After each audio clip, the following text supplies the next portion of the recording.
Hi you guys, welcome back. So this video has been a long time coming, and it's a video that I've been kind of putting on the back burner because I knew it was going to take a little bit more research in order to put it all together. And so this video will be based on a comment that I received a long time ago when I first began reporting on Tiffany Henyard. So I do want to thank this commenter for being very nice and courteous in their comment to me, because obviously when I first start reporting on her, I didn't know much, and so they were very nice the way they went about it. So this is how they started. They said, "Nice video, but couple of things from a Dalton resident." So now we're gonna start going down the list of what they wrote, because it was a long comment, okay? But they put a lot of great detail in here that I just had to share with other people. Really quick, you guys, if you're a returning supporter, please remember to leave this video a like, and if you're new here and you like what you hear, go ahead and give it a like too. Alright, so the first thing they addressed, and they said, "Tiffany is not the youngest mayor in Dalton. She has lied about that multiple times. A guy by the name of Michael Peck was younger when he became mayor in the 1980s. Good evening. Good evening, and welcome to the swearing in of the Honorable Tiffany Henyard, the first female and the youngest mayor of Dalton.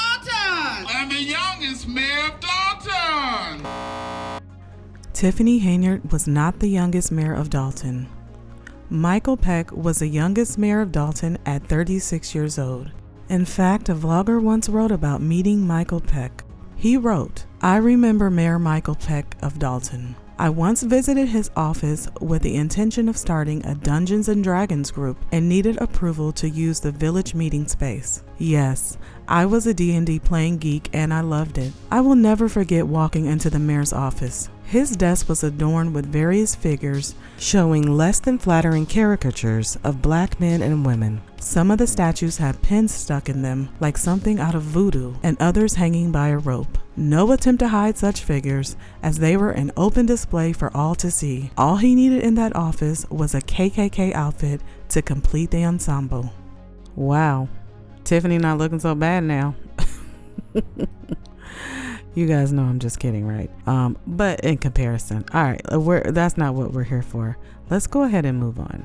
So the next part of this comment is, "Tiffany had her Good Burger joint in Calumet City. Her and her mom opened that location, but they were eventually evicted from there and moved in to South Suburban College.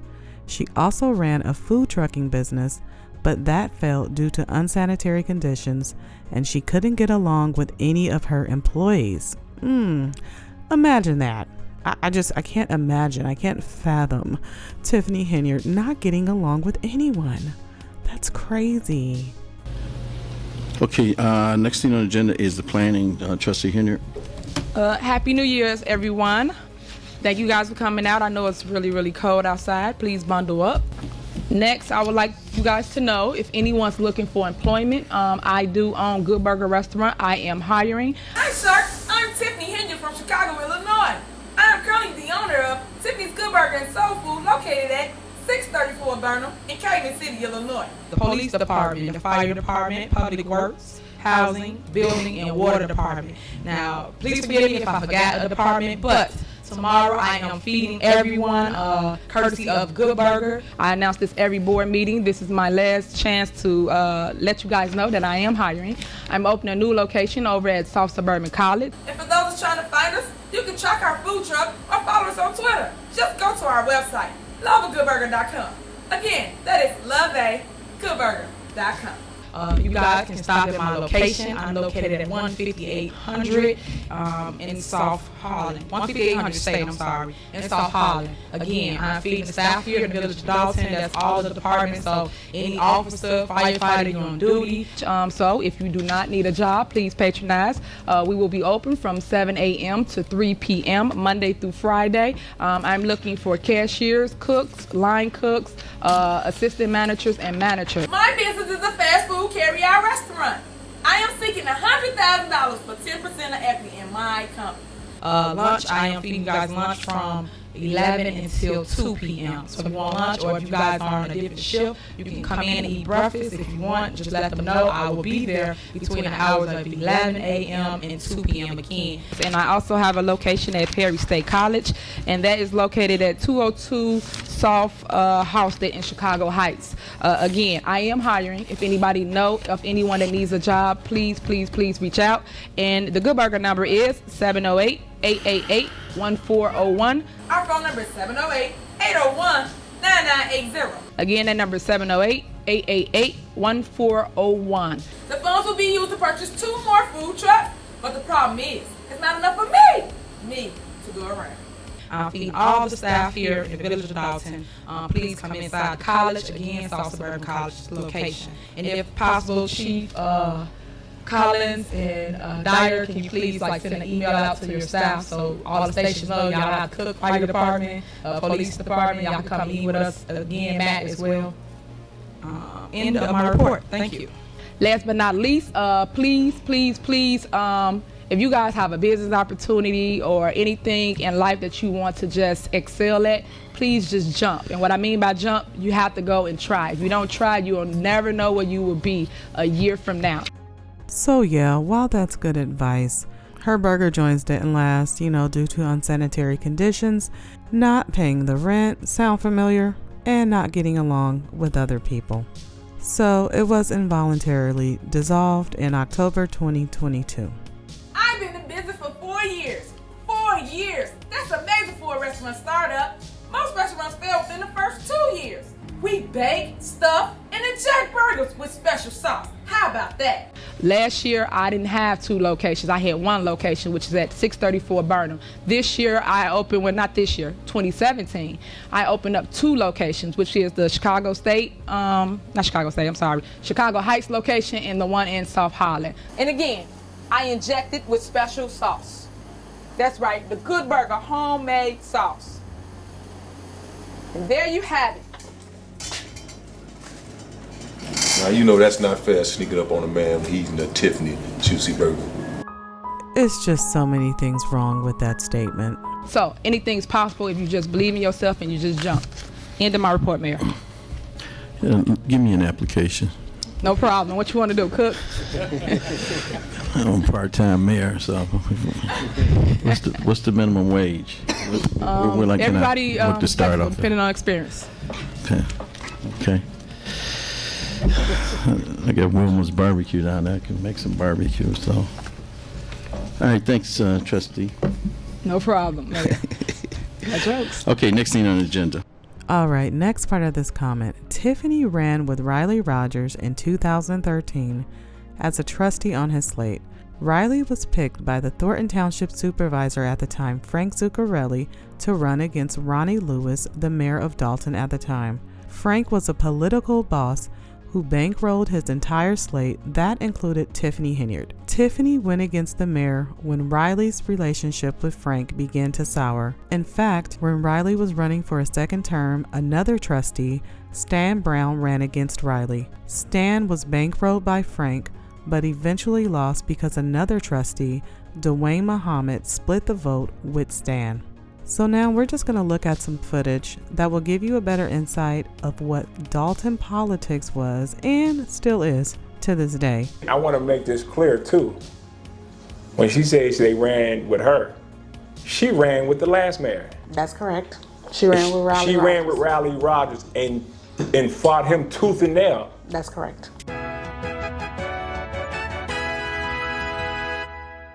Let's look at trustees Tiffany Henyard, Stan Brown, Robert Hunt versus Mayor Riley Rogers. Rogers cannot raise your property taxes. Only these people can. Trustee Stan Brown, who is also running for mayor. Trustee Robert Hunt. Trustee Tiffany Henyard. Ernesto Mickens. Tanika Hughes. Charged with lying to the residents of the village of Dalton. Public enemies. And Rob, like every campaign, there are plenty of campaign flyers in Dalton right now, but only one has racist references to plantations and slave masters. 3 people are running for the top office. Mayor Riley Rogers is running for re-election. He's up against 2 village trustees, Dwayne Muhammad and Stanley Brown. So the police chief came over and he advised me that Trustee Stan Brown had presented him with a red light camera violation that was past due.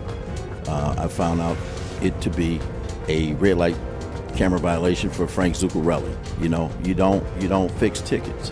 Stan Brown is not even in office as mayor yet, but he is an elected trustee, and he wanted the police chief to actually fix this ticket for Thornton Township Supervisor Frank Zuccarelli. This is the political flyer showing elected officials in Dalton wearing black and white jail suits. One of them on the far right is mayoral candidate Stanley Brown. And that piece of literature is taking us black folks back over 100 years. You know, Stanley Brown talked about connections, and but this is how Frank Zuccarelli does things, and with trustees, and that's the type of connection that he's talking about, to fix tickets.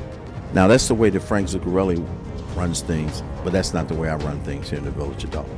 And in fact, the whole slate works for Frank Zuccarelli at Thornton Township. Riley Rogers says he had nothing to do with this controversial flyer we showed you last night at 10. Today, CBS 2's Sandra Torres went straight to the source, and it's all new at 5. We're not behind it. I'm going to tell you that 100%. Dalton Mayor Riley Rogers responds to accusations that his campaign was behind this controversial flyer. It depicts 3 black political candidates as members of an old prison chain gang. We have not put out any hate mail. From the very beginning, we ran our campaign the way we started, a professional campaign. CBS 2's Dana Kozloff reports some candidates wonder if the current mayor is behind the flyer. It says Brown.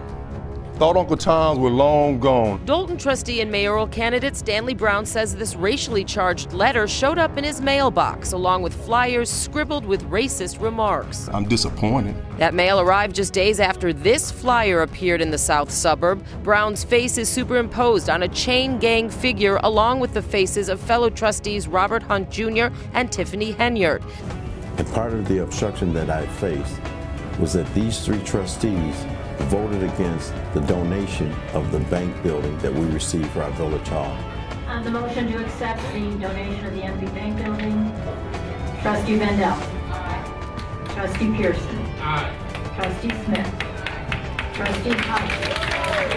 Trustee Brown. Trustee Henyard. Clout-wielding Thornton Township Supervisor Frank Zuccarelli is in the foreground. Does this cross the line? This crossed the line. And it puts black people back 100 years. Burns and Henyard equally upset. To see my picture on something like that, that's hurtful. My grandma's flipping in her grave right now. The political flyer refers to the 3 and an unknown man as Zuccarelli's pawns, doing what they're told, quote, like good, obedient servants on Massa's plantation. Who's behind this, do you think? Well, I have a strong feel that it's Mayor Riley Rogers behind this here. We tried to ask Mayor Riley Rogers, but he wasn't around. And someone inside Village Hall told me, quote, I was told to say no comment. You don't have to be Sherlock Holmes to figure this out. Trustee Dwayne Muhammad, the 3rd mayoral candidate not on the flyer, calls the whole thing distasteful. So let's focus on what the candidate can do for you, the resident. When I was elected, 8 weeks after I got elected, I had a heart attack, a serious heart attack. And I was out for about 6 weeks. In my first meeting when I came back, you know, they mocked me. You said you were sick and I couldn't. That's not true. And that's the problem. Trustee Stan Brown mocked me in regards to me missing those meetings while I was trying to recuperate from the heart attack and the surgery that I had. I think it's my opponent, Stanley Brown, because of the type of literature that they started out with. The mayor's a liar. But trustee Stanley Brown continues to stand his ground. Why are you so certain that it was Mayor Rogers who's behind this? Because that's his tactic. I look at 2 years ago, he did the same thing to some other opponents that was actually running as trustees. I'm disappointed. While trustee Dwayne Muhammad, the 3rd candidate in the mayoral race, believes the flyer is a distraction and does not want to be involved. It's a turnoff for these voters. And we're too mature for that. We're going to live in the same neighborhood when this election is over. We're going to have to still work with one another. But this literature has put a stain on the village of Dalton. That's what I'm talking about. It goes so far in the disrespect and of this seat. And along with some of the other members also. You know, some of the others that were on that team, that block, if you will, that opposes me on a regular basis. Now don't take the roll call just because you want to be quiet now. No, I got the flow now. Roll. I got the flow. All right, because someone said you did it for me. And if I can catch someone that said that you didn't make the vote, that could be another issue. $1 million. They can leave. They can leave. I'm right behind them. They can leave. 236. Yeah, we can pass on this. Sure, we can. No, I'm announced the payments. Yeah. You know, even Trustee Brown went to as far as to say, you know, he's back and we're gonna give him another heart attack. All right, that's a lot to digest, you guys, but let's go ahead and move on to the next part of this comment. And it says, Tiffany narrowly won against Riley. During the campaign season, it was projected that Riley was going to get reelected to a third term, but he got very sick. He had a stroke and could not get his campaign off the ground. So many people didn't know if Riley was running again because of his health. So that left Tiffany to do the groundwork for campaigning. Andrew Holmes got in the race, but he got in very late. By that time, Tiffany already garnered enough support to win. She beat Riley by 120 votes. Had Riley went out and campaigned, she would have lost. New here at 6, a serious safety hazard for residents of South Suburban Dalton. Yeah, many of the village's fire hydrants are not in any working order. Those fire hydrants, this one is not only sunken into the ground, but also sitting on what appears to be a 35-40 degree angle. Certainly not something that fire crews would be able to access easily if there was, in fact, an emergency right here. The other one, take a look at this, exposed wiring from what used to be, we presume, a street lights. Dalton is a great place, but it's bad when you really don't know the inside. Among them is Andrew Holmes. Known by many as a community activist and victims advocate, Holmes is now running for mayor of Dalton. And you say, welcome to Dalton? What are you really welcoming them into Dalton for? And tonight, we'll also hear from the current mayor of Dalton. The hydrants are tested twice a year. As you can see, the new bolts on the hydrant there, the brand new hydrant. Let's take a look inside of Dalton and see what's really going on. Just below this billboard, littered with smiling village leaders off I-94, sits this parcel of land, littered with a wasteland of junk, despite warnings of no dumping and cameras watching. Though this one camera we found had its cord cut. So, and actually, two of the hydrants that you showed, they have been hit by vehicles, but they still operate. They went out and tested them. I see the village of Dalton is going down. Pearl Greens called Dalton home for the last 45 years and sees the problem. Things need to be fixed, you know.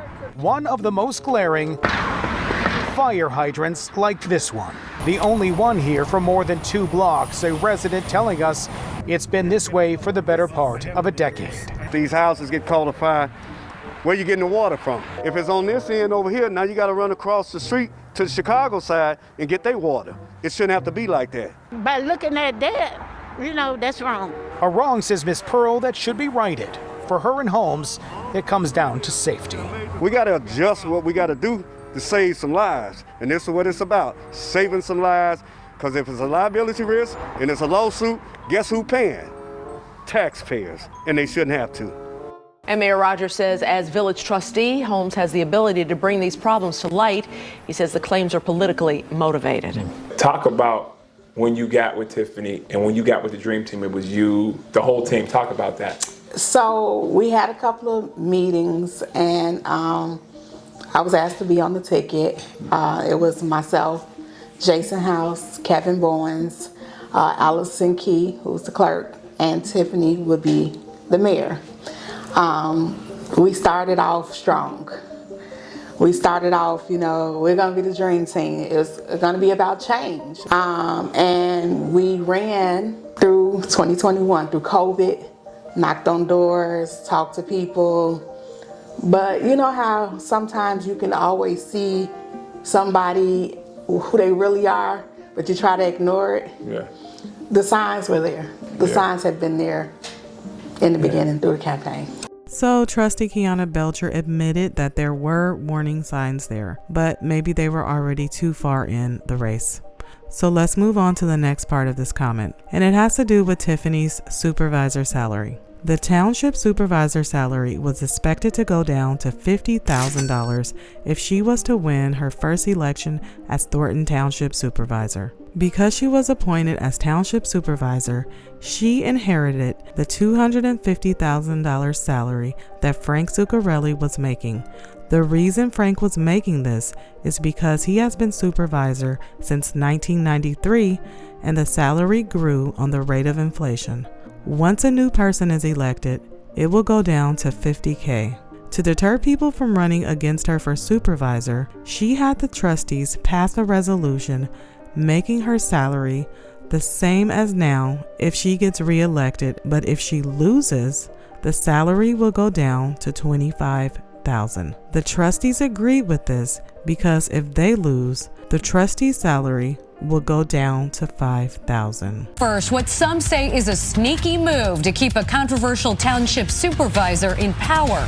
In part 2 of our investigative series, the mayor of Dalton, who's also the Thornton Township supervisor, cements her salary with a last-minute vote. Our Dane Placco reveals just how she did it. Dane? Anthony and Natalie, she makes a whopping $224,000 a year. Now Thornton Township supervisor Tiffany Henyard wants to cut the salary of her position by nearly $200,000. What a great move for taxpayers, right? Well, the pay cut only happens if someone else gets that job. It's maybe the worst attempt to try to dissuade people from running that I've ever seen, and that's a long time. Longtime municipal attorney Bert Odelson says he was stunned when he saw the latest move by controversial Thornton Township supervisor Tiffany Henyard, who also doubles as the mayor of Dalton. 2 weeks ago, the township board passed an ordinance that allows Henyard to continue collecting her $224,000 a year salary. But if anyone other than Henyard gets the job, the ordinance resets that salary to $25,000 a year. Odelson says that's blatantly unconstitutional because you can't set an elected official's salary based on who's holding the seat. You put a salary to attach to the job, to the officer. So it is a blatant attempt to dissuade other people from running and to allow the current supervisor to maintain the $250,000 or whatever it is obnoxious salary. I didn't receive any information, actually literally till I sat down for the meeting. No, so you didn't know this was coming? No. Thornton Township trustee Chris Gonzalez says he didn't vote for the ordinance because he was handed the 7-page document at the start of a meeting and didn't even have a chance to read it. Gonzalez says it's clear Henyard is trying to ward off an election challenge by cutting the salary of anyone who beats her by nearly 90%. So a lot of people that are new to this whole Dalton/Thornton Township little drama might not know that Tiffany was not voted in as supervisor, but she was appointed to that position, and I'm going to play a little bit of a video that I already did on this matter, and then we'll get back to this comment. Tiffany was not elected into that position, but some people are speculating that the manner in which she was chosen was a little fishy. It seemed fishy to me. So for example, when I talked about Tiffany's nomination into the supervisor position, I showed a clip of someone named Dr. Nikita Cloud, who used to be Tiffany's chief of staff and her PR rep. So let's take a quick look at this snippet. Same week, she's being inaugurated in the township, which she knew she was going to be a supervisor. I hope y'all knew that, right? When Tiffany was nominated into the position of supervisor, she was acting like all surprised and like she had no idea what was going on or that it was going to happen, like it was some kind of miracle of sorts. But from what you could hear Dr. Nikita Cloud saying, Tiffany knew on January 5th that she was either going to be supervisor or that she was planning to be supervisor. And Tiffany sounded pretty confident about getting the position. It just sounds like she pretty much knew she had it in the bag. The former supervisor named Frank Zuccarelli passed away on January 3rd of 2022. From that date, the trustees had only 60 days to find a replacement for his seat. So it ended up coming down to the very last day with only 90 minutes left on the clock for the board to make a decision, or a special township meeting would be called and the township will vote on the next supervisor. Now, my thought as to why the board didn't want it going to the voters was because it could have gone into an even longer dragged out process. But you know what they say, good things come to those who wait. They couldn't wait, so they got Tiffany Henyard. Okay, so yes, Tiffany was not voted into the supervisor position, so now while she's screaming voter suppression, she had no problem sliding into that seat in the first place. Okay, I just want to point that out. So the last part of this comment reads like this. I can tell you that Tiffany is not the most powerful woman in the Southland. There are so many people that do not like her as a supervisor and are planning to run against her. FYI, Frank Zuccarelli was very powerful, but not as township supervisor. He was the chairman of South Suburban College and Democratic committeeman. He controlled jobs.